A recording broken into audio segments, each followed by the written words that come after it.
Anong message mo ngayon sa mga taong maingay sa social media? Tama nga naman. Tapos ko lang kasi kumain ba, kaya scroll. Tama nga naman. Puro ka, I stand with FPRRD. Kakatawa naman to si Philip Salvador ba yan, day? Diba? Puro I stand with FPRRD. Di mo nga natayuan si Diyos. Diba? Sus Maria Santissima Ipe. Iyak-iyak ka pa ba? Tay, na-miss ka namin, tay. Uwi ka na, tay. Diba? Bring him home. Bring him home. Bring him home. Kaloka to si Ipe. Taba dia? Diyos ko. Na-miss mo si PRRD kasi mahirap mawala ng ama?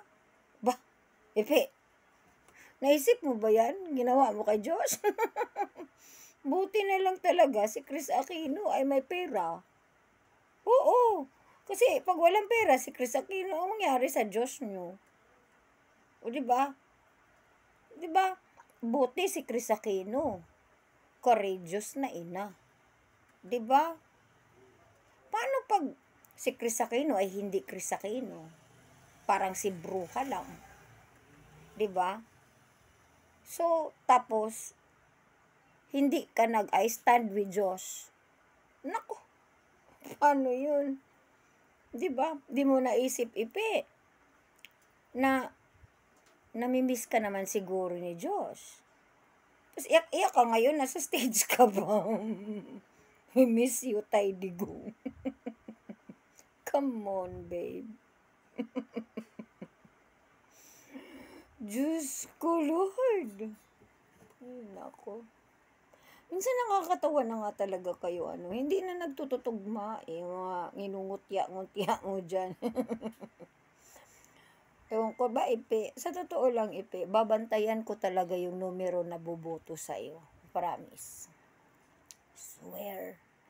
Kasi, dyan ko masusukat na out of 32 million na kiniklaim ng kupunan mo, na yun yung numero na solid na supporter ng mga Duterte, babantayan ko talaga kung ilan ang makuha mong boto at ni Kibuloy at ni Atty. Bondok.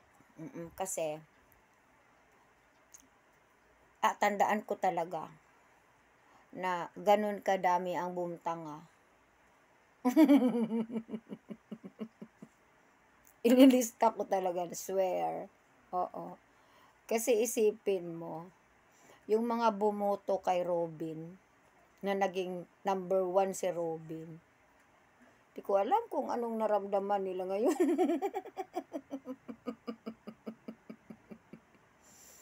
Nakakatawa na. Alam mo, Ipe, dami kong problema eh. Oo, marami akong problema. Nakatambak yung mga kasong dapat tapusin ko. Nakatambak yung mga kailangan kong i-file na dokumento dun sa mga folder. Pero kasi ang hirap hindi magmarites eh. Dahil nakakatawa talaga, Bi. Yung mga nangyayari ngayon sa politika, sa problema kong mga to, dumagdag ka pa. Kaloka. Bay na nga.